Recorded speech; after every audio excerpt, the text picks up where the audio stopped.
Good afternoon, everyone, and welcome to Los Cabos Home and Life. I'm your host, Dana Leuenberger, and I'm so happy to be here at the Sunset de Mona Lisa with one of our best people that we have in town, Gianmarco Vela. Welcome to our show. Thank you very much. It's a pleasure to be here with you. Well, thank you. Since we started the show, you're one of the people that we have been wanting to interview because you're such an example to all of us that we work here in Cabo and that we have come here. So today, this is our episode number 80th. So we're very happy that all of you can join us. So let us know where you listening in from or viewing our show. If you have any questions, please let us know. This is also a real estate show, but we bring you all the information and everything that's happening here in Los Cabos. So Gianmarco, you have done so many things and you're so well respected here in our community. I would like for you to, if we can start from, what did you saw in Cabo that you made a big change? Because making a move from Europe to Mexico, that's a big one. Was a long step. And, well, let me tell you that myself, my wife, and we had a vision of going in a place that would be like Cabo, tropical place. Actually, we were thinking about Costa Rica, Australia, but when I came in Cabo in 2001, I just fell in love. Cabo has got a kind of spirituality and something magic in it, and this is beside the business opportunities, of course, that I saw at the moment, and that's when I decided, and with my wife, to come to Cabo to live. Excellent. So in a bit, Jonas is going to help us do a tour of just the sightseeing. Right now, where we're located, I think it's one of the most beautiful pieces of land that we have in Los Cabos. We are looking straight to the arch, so not many properties, and you can see the whole Bay of San Lucas. Mona Lisa, it's an iconic restaurant. Many weddings, venues take place here. People can recognize it everywhere around the world. Can you believe that my decision to come to Cabo was actually on the terraces of Mona Lisa? And this was exactly in 2001. I didn't know that one day I would have had something to do with Mona Lisa at all. It was just by chance they brought me here, and that's where I fell in love with Cabo, actually. So how did it start? You were a banker, correct? I was an investment banker for 11 years in London. I was working in Morgan Stanley and Lehman Brothers before it went upside down. Okay. Yes, it was my kids were born in London as well, and we moved here in Cabo in 2005. So you came on a holiday with your family, and sitting here, that's when you realized you wanted to be here. You saw yourself and your family here? I came before my family to visit and explore at the time, and then I brought my family. We came here many times. It took us 4 years back and forth to take that decision, because it is, as you said at the beginning, a big step to come from London to here in Cabo. But so far, we are very happy that we did that move. Oh, great. It's just so different from a European big city with a lot of movement and everything. And Cabo was still a small town. We're growing, but... You're right. Even though I have to say that we love the sea. And I do some sports. I like doing surf. I like spearfishing. Lately, I'm doing also kite surf. So the sea is my natural place to be. It just feels like good, and especially here in Cabo that we do so many activities outdoors, like fishing. Are you also into fishing? Not with the rod. spearfishing underwater in apnea. I think that's more difficult because then you have to go into their habitat. You have to have really good resistant, like the lungs, and it's not easy. I've never done it, but I've seen it. I do the other kind of fishing. Which is fun as well. It's a fun sport.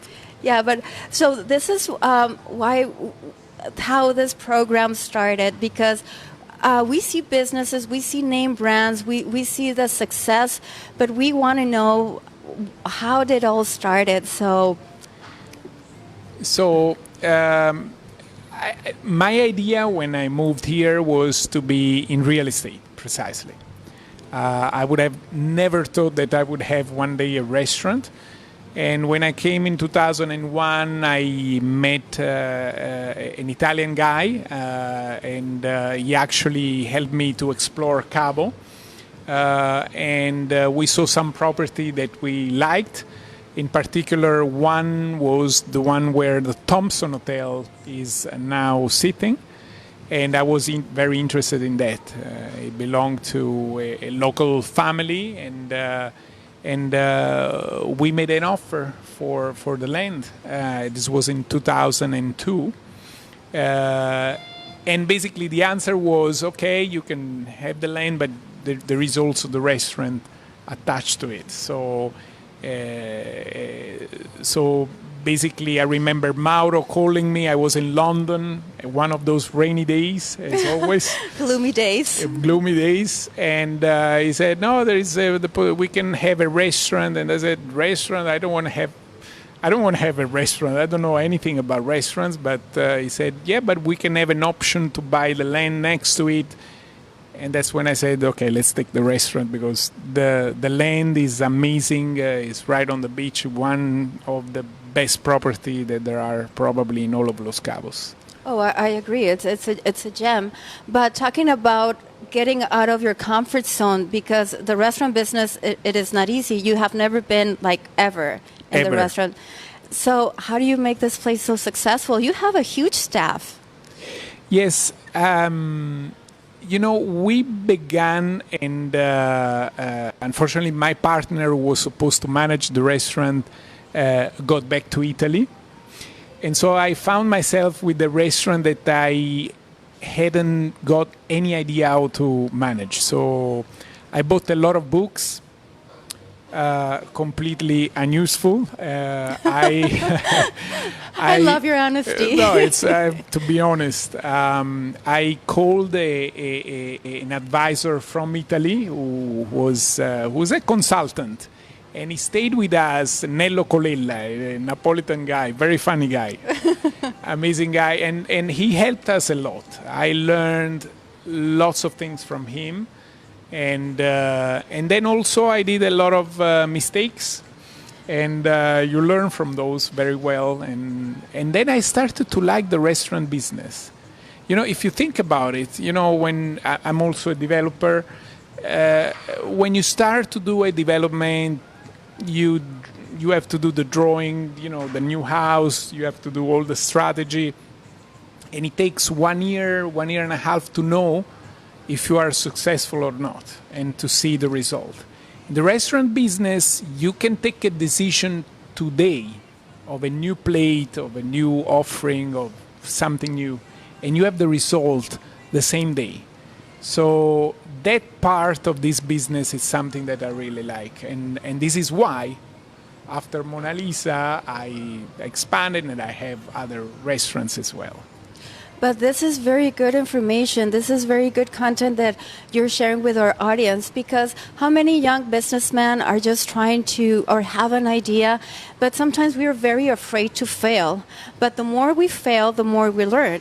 It's not failure. I don't see it like that. I see it just experience that is going to make you wiser and make you stronger. So it's kind of like a path of the warrior, because every day we're in business and we go out there, we meet clients. Sometimes people can be super nice, and other times it can't work out like we want. But then you do you change the formula, you try something else. Like Edison, how many times that they tried to make the light, or Tesla, I don't know who now, who invented the light. But, you have to be out there and put yourself out there and try to challenge. And then you see the results, and then you go like, okay, it can be done. And this is a great example. You're a great example to a lot of people here. Yeah, and I can say, in addition to the restaurant business, also in real estate, our companies went through tough times, during the crisis. 2009? 2009, and it lasted some time after that, and it took some time for the market to pick up. We are developers of medium-income homes, between $100,000 to $300,000, $250,000. And when the crisis came, it was really, really difficult, and a lot of company went bankrupt. And I remember, I'm a number guy. I have to say that, finance. And that's an excellent thing to be. They helped me a lot. And I had to make a decision whether to continue and keep on investing to keep the company afloat on the real estate side, or just get out of it and take the loss. And it was a difficult decision. So I decided, thanks God, I decided to invest. And that's why things went well. Terranova Residencial, which is one of our developments, we have sold everything. We bought additional land, and we're still building homes as we speak. Yes, I remember you were one of my first clients. You gave me the opportunity to be your listing agent at Terranova. Yes. That's how I met you in 2011. And that was not an easy time for any of us, but we stuck there and we worked it through. I remember that first you were offering the larger homes, 3 bedrooms, yes, really nice layout. And Terranova, for our viewers that are not familiar, it's a beautiful development. It's going to by the road to Todos Santos.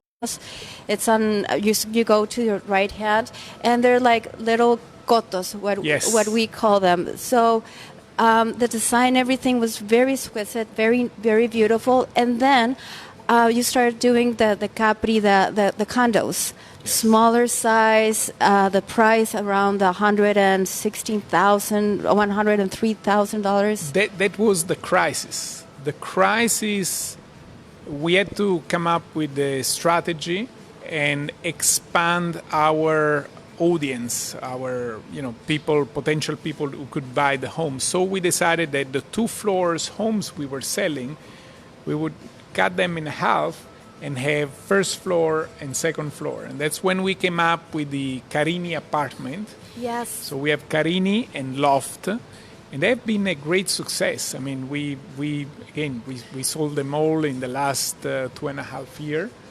And we built so far probably around 200 between homes and apartment in Terranova, just in Terranova. And so what was the right decision for that particular period of time? Yes, because you're observing how the market is reacting, what is going on. People that would make more money, then suddenly their income was cut short, but still people need a place to live or a place to rent. So I suppose there are other investors that also purchase properties. So for the rental income, Cabo, it's amazing how much is growing with the hotels, with the developments, everything. We're getting people every day, and everybody needs a place to live. Absolutely. And I think that this trend is going to continue, especially for those kind of homes. The market has been really buoyant, and we are seeing the growth by talking with some of the people in the municipality. The people that actually give the permits, construction permits. It's amazing what's coming on, and that is not even yet announced. in terms of new developments. And so the trend is there and it's growing still. Yeah, from 2001 to today, Cabo has changed a lot. Quite a lot, quite a lot. So, Gianmarco, for somebody that wants to come and purchase a home here in Cabo, or somebody that wants to come and relocate with their family, what would be your advice? I would say the first thing you do, you rent. I wouldn't buy a house like that because you need to find the right place, etc. But start to monitor pricing. I think the MLS, it's an amazing system to do that. It is. It's amazing. And visit all the areas. There are lots of opportunities as well. In terms of going out of the real estate situation, I would say Cabo is a great place to grow families. There are very good schools. And it's a place open to professionals and for people around the world. I was very lucky that, I've been involved in the chamber of the restaurant chambers, etc.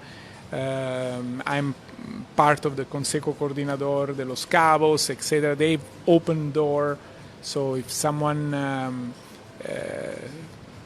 give something back to Cabo, they are welcome and they are part of the community. Well, and you're very active also in the community.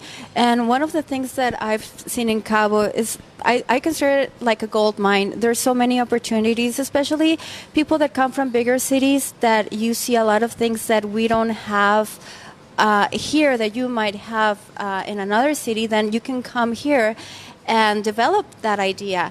It's not going to be like instantly, but it's like you work every day. Like I moved to Cabo 10 years ago, and I have not stopped working every day. And now I see the results. Like you go like, okay, this was a good choice. 100%. There are lots of professionals coming from all around the world, all around Mexico, and it's you meet very, very interesting people here in Cabo.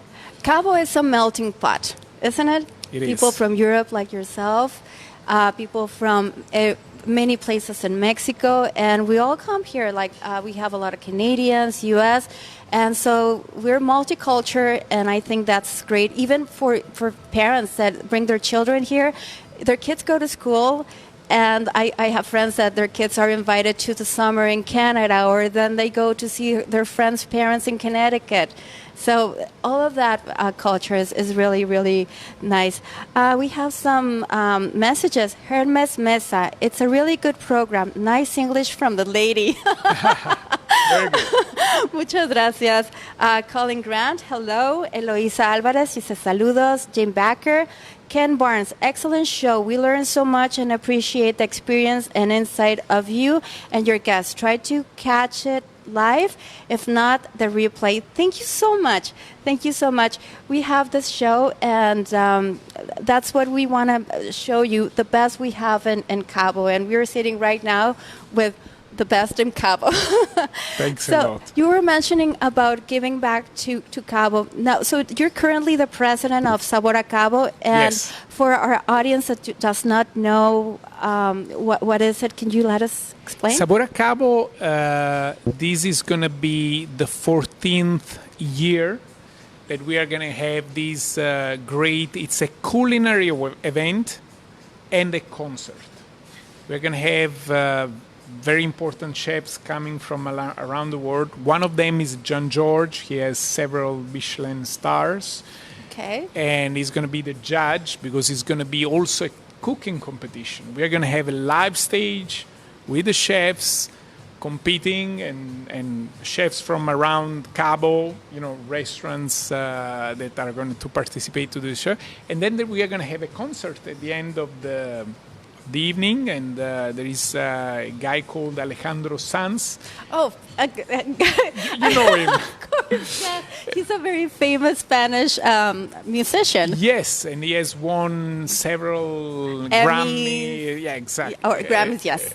And so he's quite known, but the food is the main part of the show, because we are going to have 45 wineries participating at the show. You can taste all the wine. You pay a ticket, you go in, and you can try all the food that you want and try all the wines, tequila, mezcal, champagne, because we're going to have champagne. And this year, it's an American Express event, so it's Sabor a Cabo by American Express. And usually we have 3,500 people. That's huge. It's big, and we are not going to let it grow any more than that, because otherwise it loses the food-wise. We need to be sure that we have the best quality.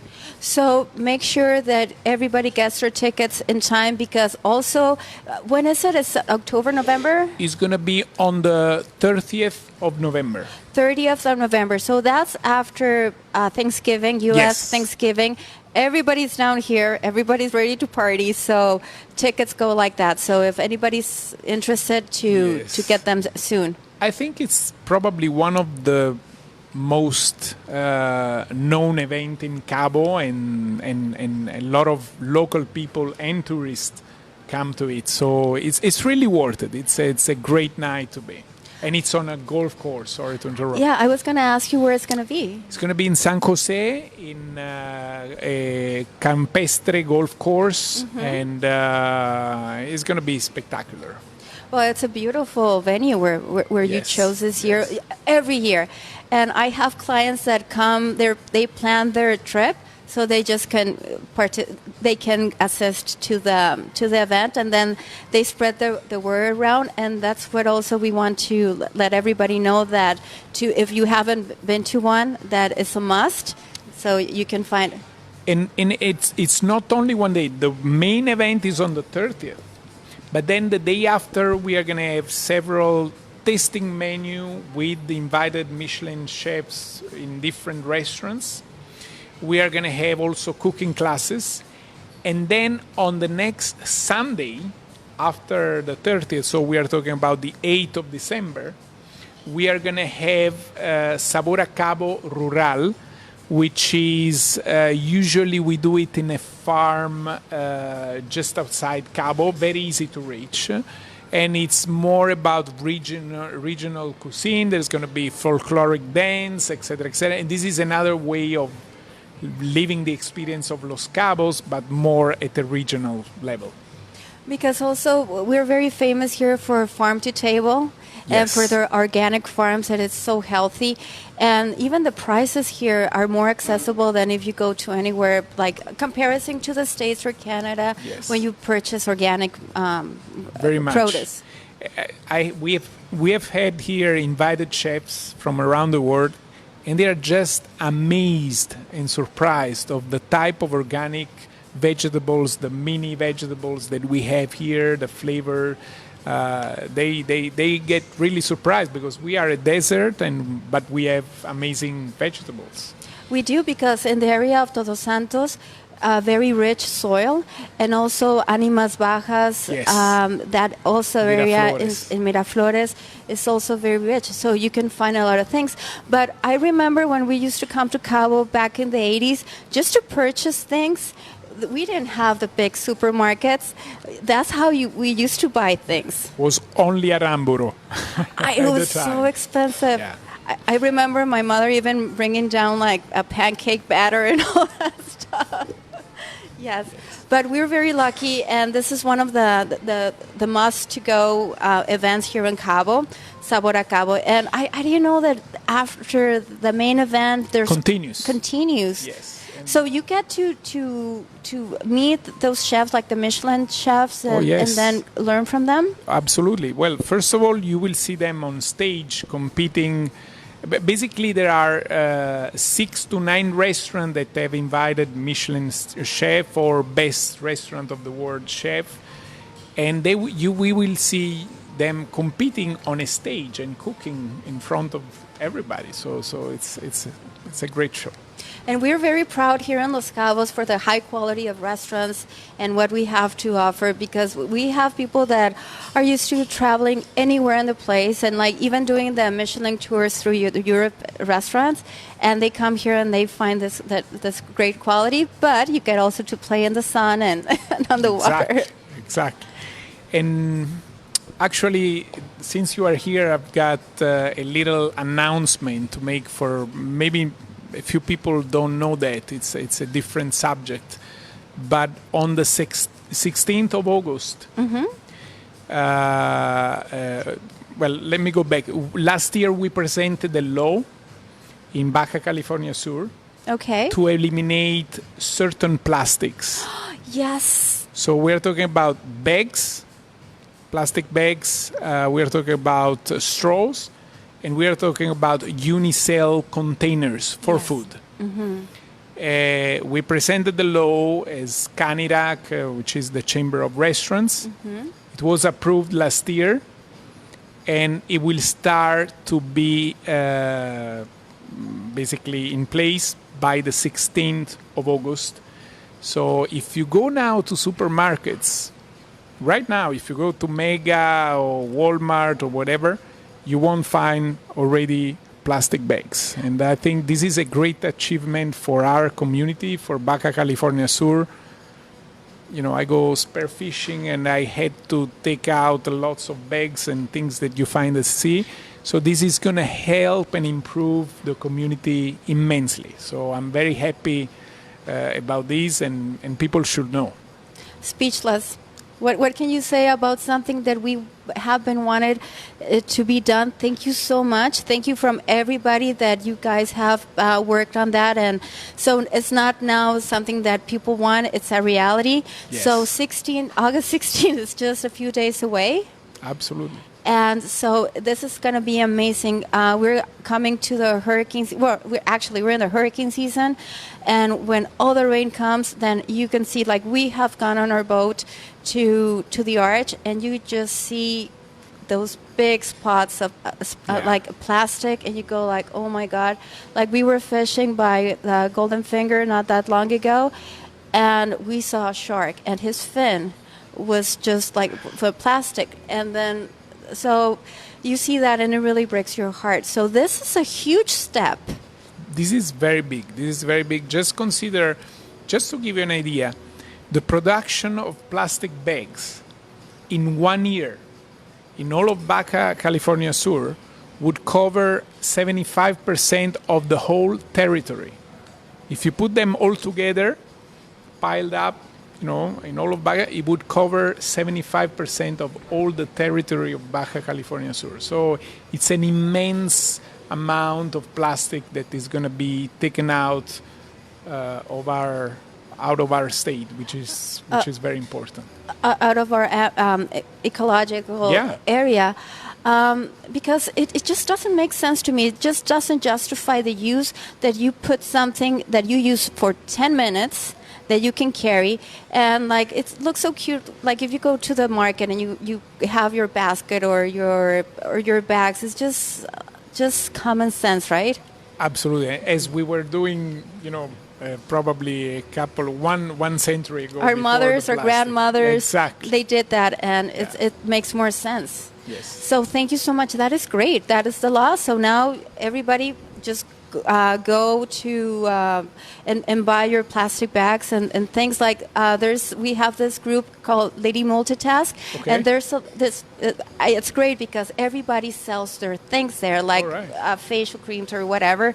But there's a lot of girls, they sell the not the plastic, the reusable straws and the cute bags that you could put your produce. So it's going to be a good moment for them to do some business. 100%. Yes, so it's great. Thank you so much. And we're coming to almost to the end, and I wanted to ask you. So, what's next for Gianmarco? What's your next project? Oof, that's a good question. Well, I've been lately. I've been involved in a project with. I mean, if we are talking business, we have a project in San Jose. It's going to be a new development, and And so there is a project there, and then we have a new company in our group which is doing catering. We run the convention center for food and beverage in Cabo, in San Jose, and also in Vallarta. So this is business-wide. Personally, I've started to play in a group, actually a couple of bands. Okay, I was going to ask you about that. Yes. And I have a lot of fun. I play the piano, and the idea is to play around. We don't play for money, but for causes and for fun. So. But also, when you practice an art, if it's music or painting or everything, it's also a way of expressing. And because you deal with a lot of stress, probably, right, with your businesses and everything. So you need a place to just unwind and enjoy. So this is good. 100%. When I go and play the piano on my own, the time stops completely, and you don't even notice, and maybe 2 hours have gone by and I've been playing. It's a great relaxing moment for me. Yeah. And I hear you're very talented on the keyboard. I don't know about that, but well, I play. I wish we had like a little keyboard. You could play maybe for the next time. With pleasure. And what is your favorite kind of music to play? I really like jazz. I really like rearrangement of famous songs in a jazz key or bossa as well. I like pop rock. I play in two groups. The other group plays more rock and pop, and we have played in a few places already, and it's a lot of fun. It's a very fun thing to do. It is, and it's very joyful. We have some comments here. Give me 1 second. Colin Grant, I enjoy the interview on your programs, always insightful and entertaining. Ken Barnes, excellent show. I already said that. Michael Aviani, hola. Michael Aviani, good work, Dana Jimenez Leuenberger. Thank you so much, my dear friend. Jim Backer, great presentation today. Laura Bocato is online. Nicolas Ramirez, chef, hello. Alberto, how do you pronounce that name? Alberto Gangoiti. Gangoiti. Is Mr. Vela the developer of Vela's departments behind Costco? No, I'm not. I wish I was, but no. And also, does he believe that those apartments have blocked views and reducing property value of El Tesal area? I don't know. I wish I could answer that. For the people behind, yes. And for the people who have purchased those condos, no. That's your answer. Okay. Thank you so much. Gianmarco, it has been such a pleasure. Thank you for taking the time and for giving us a premicia that, how do we say that? Primizia. The novelty. The news about the plastic. Guys, that's a breakthrough. That is so great, and thank you so much. Jonas is just gonna take the camera around so you see this gorgeous place that we were. And so what you're looking at is the land sand. As you can see, what a amazing view. You can see the arch and the terraces. So here in the Sunset of Mona Lisa, like there's many weddings. Yes. What is the capacity? We can do events of 450 people. 400. And to your right, that's where the Thompson Hotel is. That's the property you were mentioning at the beginning. And right now, we are at Sunset Point. Sunset Point. Yes. Sunset Point. I came with Giovanna the other day. By the way, Giovanna Said is Gianmarco's assistant and one of my best friends. Let's show Giovanna. Giovanna, ven, mi vida. She's a little bit shy. ¿Cómo estás? Bien, gracias. Yes, Giovanna and I, we work together. Fantastic. Yeah. I'm Emily. She's very, how do you say, intense in a good way. She's very intense in a good way. She makes things happen. Yes, she does, and very smart. So thank you so much, and thank you, Giovanna. And Guys, thank you so much for joining us. I'm so glad that you enjoyed our video. Do I have any other question? No, just Enrique Rivera Mendoza is also watching. We had a really good audience today. And, well, I'm Dana Jimenez Leuenberger for Los Cabos Home and Life. See you next week, and thank you. Thank you, Dana.